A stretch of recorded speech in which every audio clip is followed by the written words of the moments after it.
ಮಿಥುನ ರಾಶಿ. ಮಿಥುನ ರಾಶಿಯವರಿಗೆ ಇವತ್ತಿನ ದಿವಸ ಮಿಥುನ ರಾಶಿಯವರಿಗೆ ನೋಡಿ, ಇವತ್ತಿನ ದಿವಸ ಅವ್ರಿಗೂ ಸಹ ಉದ್ಯೋಗ ಮತ್ತು ಪದೋನ್ನತಿ, ಯಾರು ಪದವಿಲಿರ್ತಾರೋ ಅವ್ರಿಗೆ ಉನ್ನತ ಸ್ಥಾನಮಾನ ದರ್ಜೆಗೆ ಹೋಗ್ತಕ್ಕಂಥ ದಿನಗಳು ಕಾಪಾಡ್ತಾ ಇದೆ.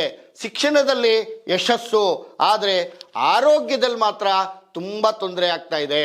ಆರೋಗ್ಯನ ಎಚ್ಚೆತ್ಕೊಂಡ್ಬಿಟ್ರೆ ಇವರು ಆರೋಗ್ಯನ ನೋಡ್ಕೋಬೇಕಾಗತ್ತೆ.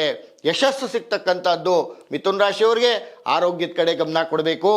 ಮತ್ತು ಏರುಪೇರು, ಮಾನಸಿಕ ಒತ್ತಡ, ಖಿನ್ನತೆಗೆ ಒಳಗಾಗ್ಬಿಡ್ತಾರೆ. ಮಿಥುನ ರಾಶಿಗೆ ದುಸ್ವಭಾವ ರಾಶಿ ಇದು, ಚಂಚಲ ಬುದ್ಧಿ. ಮಿಥುನ ರಾಶಿಯವರು ಯಾವತ್ತೂ ಸಹ ದೃಢ ಸಂಕಲ್ಪದಿಂದ ಇರಬೇಕು ಮಿಥುನ ರಾಶಿಯವರು.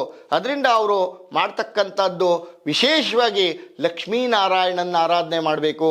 ಅದಕ್ಕೆ ಪ್ರತಿದಿನ ಪ್ರಾತಃ ಕಾಲದಲ್ಲೆದ್ದು ಓಂ ನಮೋ ಶ್ರೀ ಲಕ್ಷ್ಮೀನಾರಾಯಣಾಯ ಅಂತ ಪ್ರಾರ್ಥನೆ ಮಾಡಿಕೊಂಡಾಗ ತುಂಬ ಅನುಕೂಲತೆಗಳು ಆಗತ್ತೆ.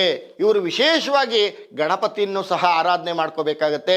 ಪ್ರತಿದಿನ 21 ಗರಿಕೆಯನ್ನು ಮನೆಯಲ್ಲೇ ಗಣಪತಿಗೆ ಪಾದದಲ್ಲಿ ಇಟ್ಬಿಟ್ಟು ವಿಘ್ನೇಶ್ವರನನ್ನು ಕಾಪಾಡು ಅಂದರೆ ಅವತ್ತಿನ ದಿವಸ ಎಲ್ಲ ಅವರಿಗೆ ಯಶಸ್ಸು ಸಿಗ್ತಕ್ಕಂಥದ್ದು ಮಿಥುನ ರಾಶಿಯವರಿಗೆ. ಮತ್ತು ವಿಶೇಷವಾಗಿ ಇವರು ಬುಧವಾರದಂದು ಯಾರಿಗಾದರೂ ಅನಾಥ ಮಕ್ಕಳು, ಅನಾಥ ಅಂತ ಹೇಳಬಾರ್ದು, ಯಾವುದಾದ್ರೂ ದೇವಸ್ಥಾನಗಳಿಗೆ ಒಂದು ಹಣ್ಣನ್ನು ದಾನ ಮಾಡಿದ್ರಾಗೆ ತುಂಬ ಅನುಕೂಲತೆಗಳು ಆಗುತ್ತೆ.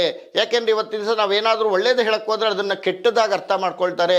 ನಾವೇನಕ್ಕೂ ಗತಿ ಇಲ್ವಾ ಈ ಥರ ಹೇಳ್ತಾರಲ್ಲ ಪುರೋಹಿತರು ಅಂತಾರೆ. ನಮಗೆ ಬ್ರಾಹ್ಮಣರಿಗೆ ದಾನ ಕೊಟ್ಟರು ಸಹ ಒಳ್ಳೆಯದು, ನಮಗೆ ಕೊಡಿ ಅಂತ ಹೇಳಿದ್ರೂ ಸಹ ಕೆಟ್ಟದ್ದು.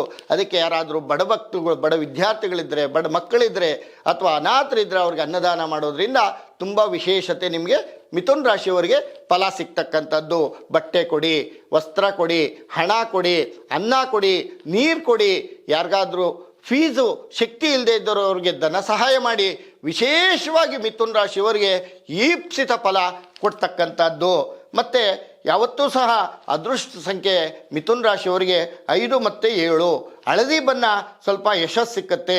ಶುಭ ದಿನ ಬುಧವಾರ. ಇವರು ಯಾವ ಕೆಲಸ ಬೇಕಾದ್ರೂ ಮಾಡ್ಬೋದು, ತುಂಬ ಅನುಕೂಲ ಆಗುತ್ತೆ.